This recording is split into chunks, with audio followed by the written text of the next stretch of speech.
And we are live. Thank you very much, Miss Kenyatta Berry, for taking up the challenge when I placed this on. I think it was Dwayne website that I put it on, asking Mhm. for, women to join me on this interview where we're talking about the impact that women are making within the world. I know right now we all are flying like super, super, super, super high from everything that's happened recently, having our first Black Asian woman as a vice president of the United States of America. I mean, that's phenomenal. I know that you do have some links to the good vice president. So tell me about that.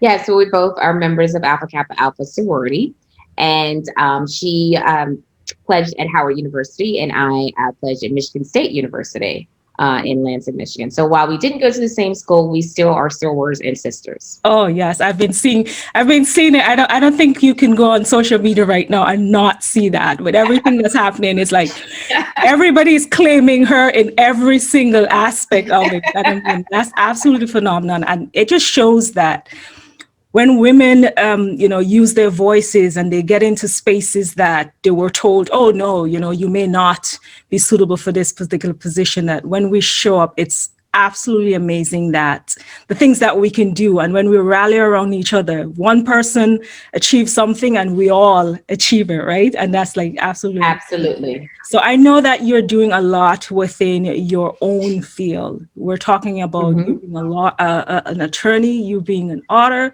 you being like, tell me more about you. Like, just Oh, looking at your body, you're absolutely phenomenal. And this is one of the reasons why I wanted to connect. And I'm, happy to have this conversation. sure. Well, thank you for having me. And really, I started my career as an attorney. So I did internet law. I majored in business when I was at Michigan State University, and I really had an interest in technology a lot. So I just kind of started doing software marketing and then sales and alliances and all of that. And all along in my career, as I was doing that professionally, I had this interest in genealogy and family history and really uncovering my past, but also helping other people uncover their past. And so I believe probably when I was in law school, I decided that I would focus on enslaved genealogy, Oh, wow. primarily in the United States at this point.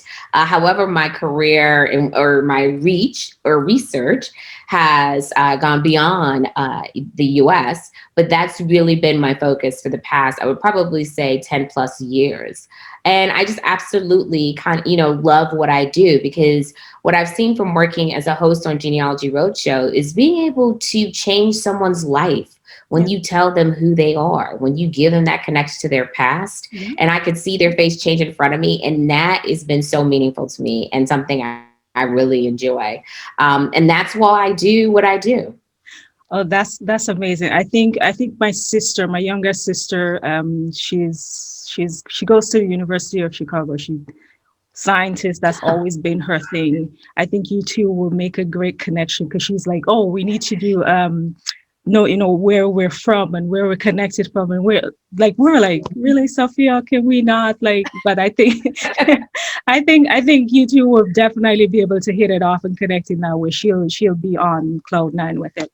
But thank you Awesome. very much for sharing that, because I know it's not a field that you hear a lot about, right? It's not like it's Correct. not something that it's not a common field. And to move from being a lawyer to that, like, what transitioned you to do that, and what would you say giving you the confidence to be able to do all of Mhm. that, and what would be some advice that you would be able to give women who are just standing back right now, waiting for Mhm. someone to give them that extra nudge just to go in front of the line, pursue your goals. It doesn't Right. have to be the same like everyone else, but just try and find an avenue that works for you and things that you really enjoy. What would you say to those women? Yeah, so confidence is something that can be challenging, right? Because depending on the industry, I was in software, I was an attorney in internet law, I worked around a lot of men, and especially in software sales, women in software sales. It was a very male dominated area and field. And that kind of gave me the confidence in doing sales, and being an attorney, right? Because as an attorney, you have to stand up You have to plead your case. You have to do the research and all of that. And so you have to have the confidence when you go before the judge and the jury. If you're representing someone, if the attorney doesn't feel confident in their actual presentation, how is your client or the jury going to believe what you have to say? Absolutely. So whether or not I had that confidence, I had to fake it till I made it type of thing to actually do that. But then transitioning into sales really helped. And being on television was also one of the areas that really helped me with my confidence. And I believe for women that are thinking about that are wondering sort of what they can do, you believe in yourself, right? You are unique in who you are. There is no one else like you. No matter what people say, right? You could be in a field where there are a lot of folks in your field, but you are unique in what you bring in your perspective. And always remember that. Absolutely. And always understand that in our brains, we have been sort of wired to think about those negative things that have happened. Oh, I didn't say this in the presentation. I forgot to ask the client for that, or I tripped over this word or whatever. But just try to remember and think about the good things, right? Think about the moments that you actually, that you were shining. And they don't need to be moments that are very large. It could be a very small accomplishment that you made on your own. And even for me, a lot of people always say to me when I speak, I was like, oh my gosh, I'm so nervous. And they're like, you're on TV. I'm like, yeah, but they can edit that, right? And also the other part is, if I'm not nervous, then I'm not doing this right, in my opinion. I'm not really actually passionate about it, because being nervous helps me in that way. And so what I would say is, when you think of it building confidence, really focus on your small wins, no matter what they are. Your self-talk is extremely important. So be positive and know that you're unique in what you do and what you bring. Absolutely. I truly believe if I'm nervous, I know that's something that I really want, that is something that I'm really passionate about. If I don't feel nervous, I'm like, okay, what is happening here? I second guess myself when I don't feel nervous, because that nervous energy tells me this is something that I'm truly passionate about. This is something that I truly want. And just to touch on something that you said, working in tech, which is a male-dominated industry, just kind of pivot me to my next question, which is, we've had women who worked in male-dominated industries. Men are around them 24/7, and they're in that space. And in order to make their mark, they're thinking that, they thought that there's certain male traits that they had to take on. Connection. Oh, yep. Oh, there you are. You're back. Okay. I was like, oh, I lost you for a second. Yes. I hope it all recorded. It's still recording. It's still recording. Okay. I can see the recording button. Okay. You're good with that. You just probably have to edit that piece out, though, but you kind of froze for a minute. So then I think when you were talking about being nervous, and you was like, oh, if I'm not nervous, then that's when it went. I could see you, but I couldn't hear you. Okay, so I'll start from there. I'll cut all of this out. So that's something that I experienced myself. If I'm not nervous about something, then it doesn't mean that if I feel as though I'm not passionate about it, I feel as though like it's not something that I'm interested in. Whenever I have that nervous energy, I know, okay, this is something I really, really want, because whenever I really want something, I'll overthink it, I'll overprocess, I'll try and make sure that everything goes according to plan. And then of course, you don't have any technology glitches and stuff like that. So yeah, of course. Exactly. So one of the things that you said in your answer just now is that you worked in a tech industry, and we've all come to accustomed to knowing that tech is male dominated, and we've had like so many women throughout history who have worked in male dominated fields, who had to be quote unquote powerful women. And some of them thought that in order to be powerful, in order to work in these industries, they had to take on certain personalities, right? And for instance, one of my favorites is Margaret Thatcher. Like, she was known as the Iron Lady, and it's because so she was very tiny, petite lady, but she had to take on this, broad shoulders, puff your chest kind of thing, to be able to speak to her parliament, which was all male. And I find sometimes like women within those industries lose themselves, and they think as though they're thinking in terms of, in order for me to transition to be the CEO or to lead in this industry, I have to take on some male traits. And I think it goes back to that thing where you have to show up as your authentic self, right? Yes, Regardless of yes. what industry you're in. So what advice would you give to those women, so that you work in tech as well, to be yourself and not succumb to trying to become one of the boys and lose part of yourself, your femininity, because you've changed the way you dress, you changed the way you speak just to fit in with the boys?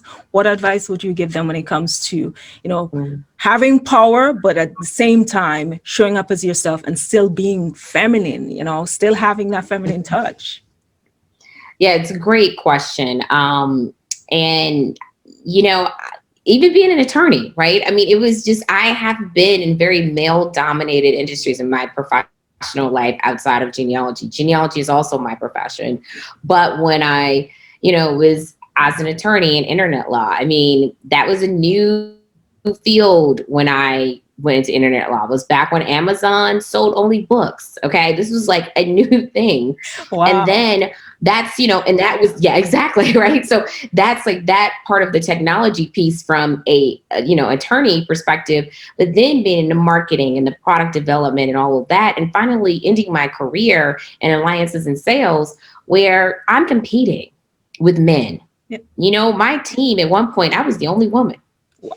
Right. So we're changing that. We all have a quota.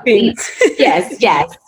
We are changing those things, but we all have a quota. We all had to achieve a goal and hit this number. And so sales is a very competitive environment. So for me, again, to go at what made me different is, I grew up in Detroit. I grew up in the inner city. I'm not, that I bring that kind of urban vibe to sort of, my job, right? And one of the things that I did when working with all of these men, I didn't necessarily, I did not change who I was.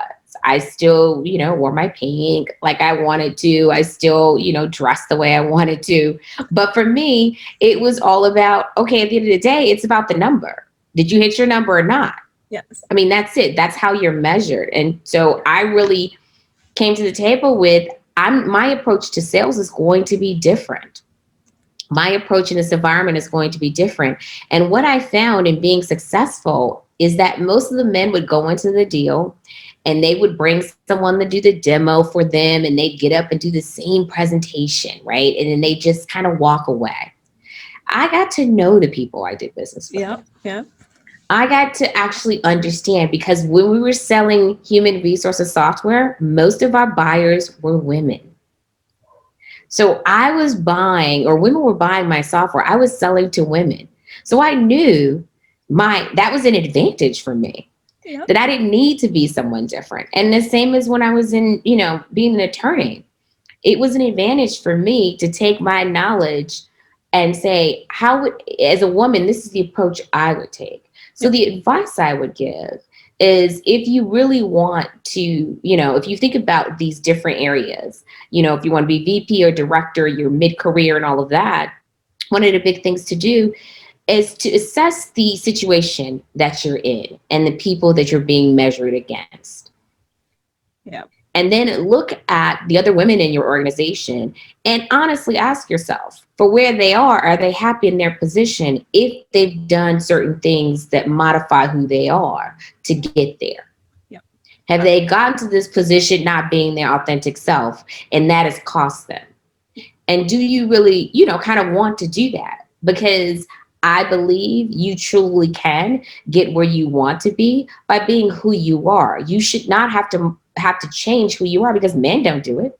And 9 times out of 10, to be quite honest, you're going to be more successful and smarter than them anyway. So you might as well just be you. Exactly. As Michelle Obama say, you go into these rooms and you realize they're not as smart as we thought they were. So, yeah. Yes. So it's just about showing up as yourself, your authentic self, and not, my thing is, you can have power, success, and still be yourself. You don't have to modify anything about yourself. You can still, in my field where I'm teaching women about, just being more aware of their appearances and being more aware of what the images that they're putting across, the way they dress based on the messages that they want to give. If you want to be the CEO of the company, then dress like the CEO, but it doesn't necessarily mean because you're in a male Agreed. dominated field, you should wear, pantsuit every day, and you adopt certain traits of the male environment. So that's really good advice that you give. Just show up as yourself and then find your place in that industry where you can be different in terms of how you connect with your audience or how you connect with your clients. So I really appreciate you sharing that. Now I wanted to know, based on everything that you have done and based on everything that we're seeing, the movement that's happening right now, what some ways in which you think that women can make an impact, like more inroads into not being the only one. We're talking about impact within our niches, society, and within ourselves. Like, two questions there. One, what are some other ways that women can really step out of that box that we've been placing in? And also on your end as well, what are some ways that you're looking to make an impact within, your personal life, your professional life, just within the world, because that's what we're doing. We're finding new ways to change how the world sees us. So, yeah. Absolutely. So I would say, just to kind of first question, what can women sort of do, right? One of the things, to not be the only one. One of the things that I did when I mentioned that sales job is, I had a very good friend of mine who was a solid salesperson. And when an opportunity came up, I was the reference for her. I put her resume in front of the hiring manager, in front of my boss, and I went to bat for her. And when she came on board, it was like me and her, I was down for everything with her. And that really was important to me, because you have to be able to bring people along to show them. One of the biggest things that I would say that was shocking to me, being on, I'm on PBS, right? Our show was on PBS. So I didn't think, not that I didn't think people watched it, I knew, but I really just thought, oh, I'm looking for dead people. I'm telling people stories. Like, I didn't really think it had like this huge impact. And I remember a group of women, a group of Black women, saying to me once, and they were like, you show us that representation matters, and we see you on TV. And these women were much older than me.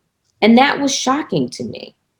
And I realized at that moment how important my job was, how important it was for me to be a model and to really make sure that I don't take for granted the opportunities that have been given to me, and show other people the way and lead them down that path. So as women, to make sure that, we're not the only one in the room, you bring someone along with you, you mentor a person, and then you ask the tough questions. Well, why am I the only person in the room? Absolutely. Why am I the first to this opportunity, to this job? Have you interviewed other women before? Now that goes back to that confidence, right? That goes back to that being able to say that. And not everyone will be able to do it. But once you get to the point where you can, then you question that, because there's no reason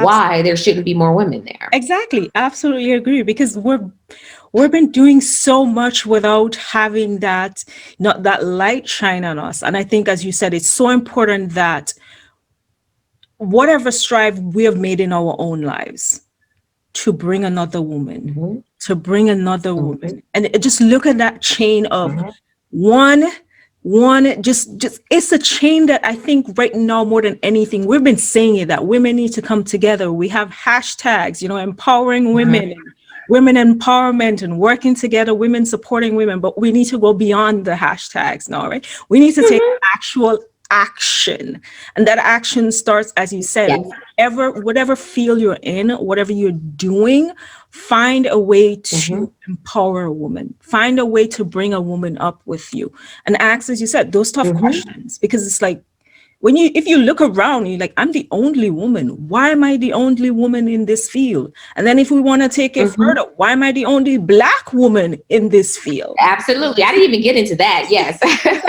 So there's so many things as women. if you're not black and you're Latino or you're Asian, whatever your race is, and you look around as a woman and you're the only one, ask the question. And I having think I that, lost you. and having that, Oh, you're back. okay, and having that Sorry. confidence to really, really say, hey, I am going to speak up. And that's something that with this program, that it's just crazy that I started it. I never actually thought of having a program like this, but it just came to me. And even the name, came to me, in that when women work together, that we can make an impact, right? Coming together and not just saying we're doing it, but actually coming together and doing things to empower each other, we can make an impact. We can make the change, because today I'm speaking with you. Mhm. Half of my audience may not have been connected with you. So here is it, you're Mhm. now exposed to other women. Maybe there's someone who going, you know what, I want to know about this field, genealogy. Like, what Mhm. is that? And you're now inspiring someone else to think, oh, there's other Yes. options besides the norm that we're told in terms of profession and where we should go. So, it's an absolute pleasure being able to connect with you, being able to have this conversation. And I cannot tell you enough how grateful I am, because sometimes we make these call to action, and this is where I'm telling women, whenever these call to action are made, you need to show up. We need to show up, because I agree. whenever the opportunity presents itself and we don't show up, it's a disservice not only to ourselves, Mhm. but to the other women that we're able to Mhm. inspire and empower. If we're not doing that, women that have done so much without being able to get that recognition, have done so much, and now we're looking back and like, wait a minute, they were paving this road all the time, right? And now we're here in this moment and we're feeling like, Absolutely. Absolutely. yes, so glorified and so happy to be able to do that. So my thing in closing will be call to action. Whenever that call to action where women were told, rally, get in line, let's go, whatever you're doing in life, is to take that action, show up, and make an impact. Make an impact. We were not Mhm. just showing up to say we're filling seats or just to be numbers, but we're showing up to make an impact. So thank you very much for joining me, Miss Mhm. Kenyatta. Well, I thank you. appreciate it. This was a lovely conversation. Yes, thank you so Yes, much. thank you.